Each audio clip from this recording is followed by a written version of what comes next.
Ni kitab 20 sifat hati, muka surat 6. Muka surat 6, baris yang ketiga daripada atas.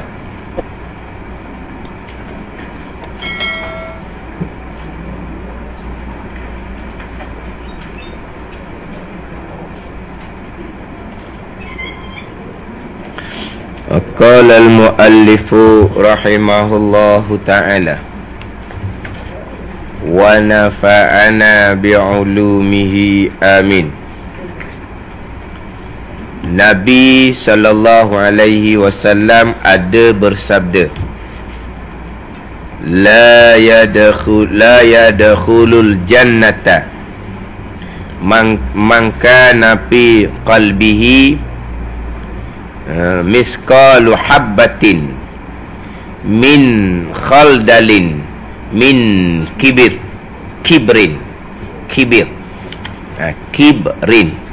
tu kibir takabur, kibrun. Adapun kabrung atau lain pula. Kabrung tu macam geduk. Kabrun akbar atau geduk. Ni kibrun, takabur, kibrun. Kabrun, kabrun akbar tu nah. Akbar mufrad dia kabrun. Hak penuh. Kita tak nak cerita sini. Dia gini.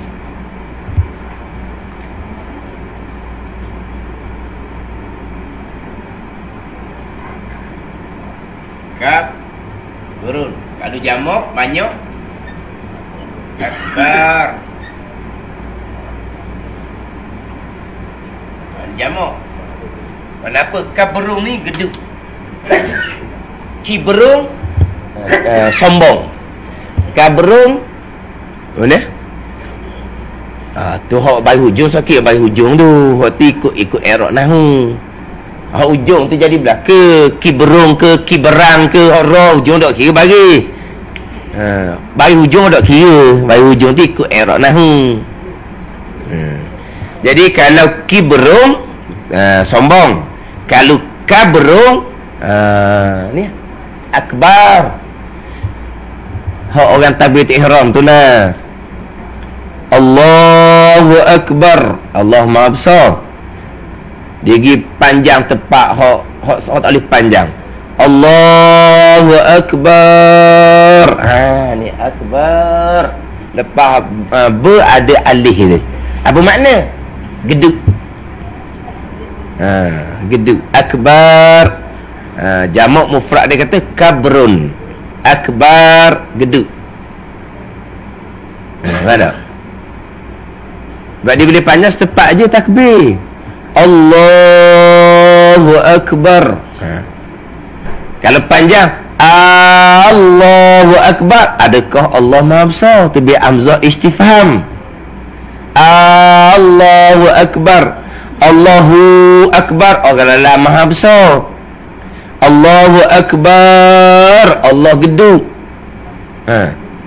Akbar ni kan daripada kabrun. Suti geduk kabrun. Tiga kata geduk akbar. Ni kita ni bukan kabrun, kibrun.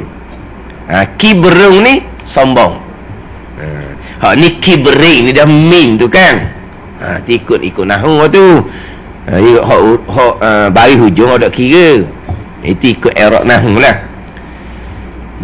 Artinya ni kibrin, sombong.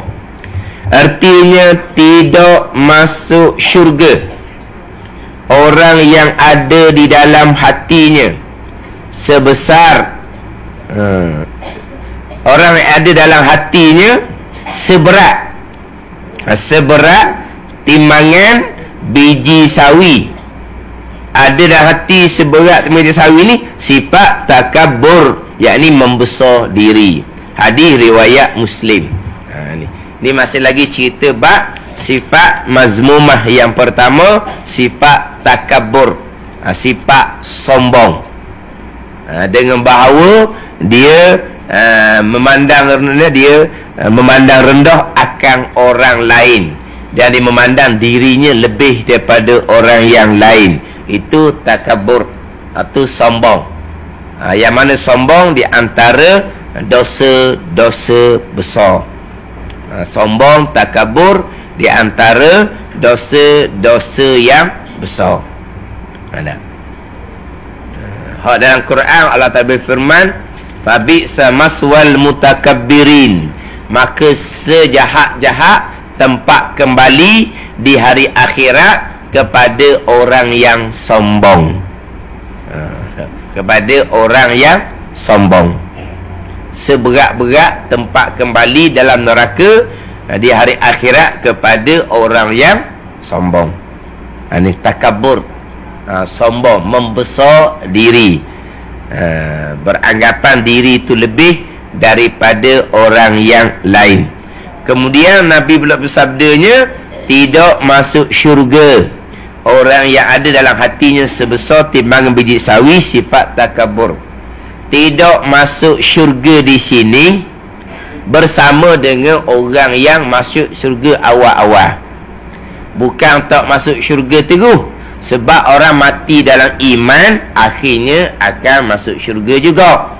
Tidak masuk syurga ni bersama dengan ma'as-sabiqin lah, bersama dengan orang yang awal-awal masuk syurga, melainkan diampuni oleh Allah Subhanahu wa ta'ala. Sebab orang yang mati dalam keadaan dia ada kalimah la ilaha illallah, Nabi kata dakhalal jannah, masuk syurga. Maknanya sesiapa yang mati dalam keadaan dia ada kalimah la ilaha illallah, dia akan masuk syurga. Hak ni kata tak masuk syurga ni, orang yang ada sifat takabur, walaha dianya ada iman, ada kalimah la ilaha illallah. Jadi macam bercanggah, tak bercanggah. Hak Nabi kata masuk syurga orang yang mati dalam keadaan dia beriman ni, masuk syurga lah. Tapi syurga direct ke, syurga kemudian ke, masuk syurga, janji ada iman. Sebab orang beriman akhirnya akan ke syurga juga. Yang mana neraka tempat seksaan orang yang beriman adalah neraka Jahannam. Neraka lapis paling atas sekali daripada 7 lapis neraka. Yang mana neraka Jahannam ni akhirnya akan kosong. Akhirnya akan kosong. Lepas tu kosong, kalau tanya pula nak bubuh siapa? Bubuh orang tanya tu lah. Dah kalau tanya dia kosong, nak bubuh siapa pula? Sayang ke dia? Bubuh orang nak tanya tu. Dah kosong-kosong lah. Tetapi akhirnya neraka tu akan dikharapkan, diruntuhkan oleh Allah Subhanahu wa ta'ala. Jadi neraka yang kekal hanyalah 6 lapis. Kekal bersama dengan ahli-ahli neraka, hak 6 lapis kekal selama-lamanya. Adapun neraka Jahannam tempat keseksaan orang beriman, akhirnya akan ke syurga. Oh, kalau gitu dah apa sombong pun akhir ke syurga juga, janji ada iman. Dia neraka ni kalau katalah kena sehari je di neraka, sehari je, kena sehari di neraka, satu hari di hari akhirat, kalau kita tempoh masa dunia 1000 tahun. Sehari di hari akhirat, masa kalau tempoh ikut masa dunia 1000 tahun. Lepas tu jangan kata tak apalah, memanglah kena neraka dulu, tapi janji masuk syurga sudah. Dah ni neraka. Maknanya kalau orang ada di hati seberat biji sawi je sifat takabur, maka tidak akan dapat masuk syurga dengan kesalahan takabur tu. Tetapi kita kena ingat, pahala dan dosa akan ditimbang. Pahala dan dosa akan ditimbang. Sebab itulah orang yang takabur tempatnya neraka. Kesalahan takabur tu. Orang yang sembahyang contohnya adalah masuk syurga dari segi kebajikan sembahyang dia. Tapi kalau tanya, kalau sembahyang tipu orang, syurga juga. sembahyang dia tu kebajikan, balasannya syurga. Tapi masuk syurga ke tak? Timbang kan? Timbang antara pahala kebajikan dengan dosa kejahatan yang kita lakukan. Termasuk dosa takabur ni. Faham tak? Termasuk dosa takabur ni, sebesar biji sawi pun balasannya neraka. Tetapi bukan kata apabila ada takabur sebiji sawi masuk neraka, kesalahan tu balasan di neraka. Tapi kesalahan kebajikan akan ditimbang. Mana banyak pahala dengan dosa, termasuk dosa takabur. Jadi kalau dia semayang tapi dia menipu orang, semayang pahala, menipu orang dosa. Dan kalau dia semayang tak akan tipu orang. Inna salata tanha anil fahsya'i wal munkar. Pasti sembahyang mencegah fahsyak dan munkar. Itu semayang yang sempurna. Kalau semayang dia nipu orang lagi, mana semayang dia ada masalah. Tapi kok mana pun kalau semayang dia tu ada akidah, semayang dia tu betul ngehukum hakam syarak, maka adalah kodoh-kodoh pahala tapi tak sempurna, adalah kekurangan yang lain. Bila semayang tu tak sempurna, jadi lemah dia, sebab itulah maksiat tak boleh nak tinggal. Masih lagi menipu orang contohnya. Tapi pahala semayang dia kedak ada. Jangan duk kata pula mung tak ada faedah semayang, duk duk nipu orang. Apa kata tak ada faedah? Adalah faedah semayang dia. Tapi nipu orang kena timbang di hari akhirat. Kena timbang. Pahala semayang tak balas mana. Lepas tu menipu orang tu pahala dosa besar pula. Dosa besar lain banyak pula. Dosa besar takabur lagi, dosa besar riak lagi. Lepas tu nak tahan ke mana masa timbang? Faham tak? Tapi kalau kita kata kau orang buat kebajikan, semayang, balasannya syurga. Dah orang semayang syurga belaka ke? Timbang dulu. Timbang dulu. Dah. Orang yang tutup aurah patuh perintah Allah masuk syurga. Dah orang tutup aurah masuk syurga belaka. Hak betul tutup aurah tu kebajikan, balasan di syurga. Tapi kalau tutup aurah hati dia riak, ujub, takabur, timbang nanti berat hak dosa, hak maksiat ni, maka neraka lah juga. Tapi kalau tanya ketaatan tutup aurah tu syurga. Takabur ni walaupun seberat timbangan biji sawi, ni neraka ni. Tapi adakah semata-mata dia ada takabur biji sawi dia tak dia masuk neraka? Timbang. Tapi kejahatan ni tak akan masuk syurga dengan kejahatan ni. Neraka dengan kejahatan ni. Tapi dia ada amal-amal yang lain. Lepas tu dapat pula syafaat daripada Nabi SAW. Mudah-mudahan ke syurga juga. Dia gitu. Ada. Yalah kalau kita kisah tu memanglah kita macam jadi Allah, kalau gitu kok tak ada bahagian lah kitanya syurga. Dah cakap kita semayang, kalau gitu kok jadi putus asa pula gitu. Ini cerita semata-mata kesalahan tu. Lepas tu cerita pula rahmat Allah, syafaat Nabi SAW. Kita takut pun kita kena regu dengan khak, dengan rajak, harap keampunan Allah, kurniaan Allah, rahmat Allah. Dia sama tak takut ni. Sebesar seberat biji sawi pun tak boleh masuk syurga dah. Kejahatan takabur ni besar sangat, dosa takabur ni. Lah sifat iblis. Orang besar kan ni sifat iblis. Mana mula-mula seberat biji sawi. Lepas tu lama-lama, kau lama kau banyak, kau lama kau banyak, kau lama kau banyak. Mula-mula sikit je. Faham tak? Faham tak? Sebab itulah dia bab sifat hati ni benda payah. Lepas tu kita bab sifat hati ni atas ilmu ni fardu ain ni. Sebab kalau benda ilmu ni kita tak tahu, macam mana kita nak hidup atas jalan agama? Lepas tu kata belajar ilmu-ilmu seumpama ni fardu ain, wajib mandatori atas tiap-tiap orang yang balik berakal. Wajib mandatori, putus, tak ada pilihan ni. Mandatori dia panggil kan? Tak ada pilihan dah, sejalan dia. Ini bukan wajib fardu kifayah. Wajib fardu kifayah hak tu lain buat, selesailah kita. Hak ni wajib fardu ain ni, kewajipan yang putus atas tiap-tiap seorang. Kalau kita semayang tapi hak sifat mazmah kita tak belajar, kita budak sedar hati kita tu bersifat dengan sifat yang dosa besar. Lepas tu macam mana kita nak jalan atas garis agama? Tak selamatlah kita ni. Kan? Ni kadang-kadang dalam semayang pun tak habis-habis sombong. Siapa duduk sebelah ni?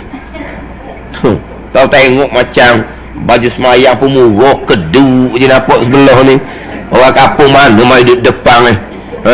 Depan orang lebih-lebih ni, depan ni. Orang kelas-kelas depan ni.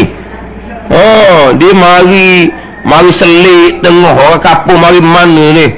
Oh, dak pandai letak diri ni. Oh, tengah semayang. Tengah sujud tu, menungging sujud. Oh, sombong lagi. Bayangkan dalam semayang pun.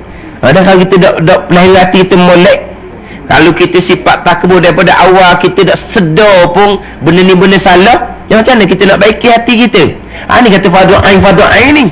Hak ni ilmu yang kita kena ajar pada anak kita belum dibalik. Bila dia kenal, hak ni tak boleh ni, haram dah sebesar ni. Kan tak? Ada penting ilmu agama ni ajar pada anak belum balik ni. Dan kita duduk karat dah hati dengan takabur ni, kena mujahadah sungguh-sungguh dah lah. Kena mujahadah lah, berasu-rasu sikit. Kita kau lama kau tua, nak sombong kok mana, kaki mati orang lain kau akaknya. Kalau sombong sangat, nelang sangat, mati ngakuk diri kubur. Dah sombong sangat, nelang sangat. Orang aku mati musuh sibuk, aku debe, aku ngakuk diri kubur. Tak apa gitu. Tengok dah. Hal ni kita kalau lama, kalau roda, kalau letih, dah nak sombong kok mana lagi? Sombong kok mana lagi? Mata pun kalau lama kau tak apa terang, telinga pun kau tak apa jelas, tenaga pun kau tak ada. Lepas tu nak sombong kok mana?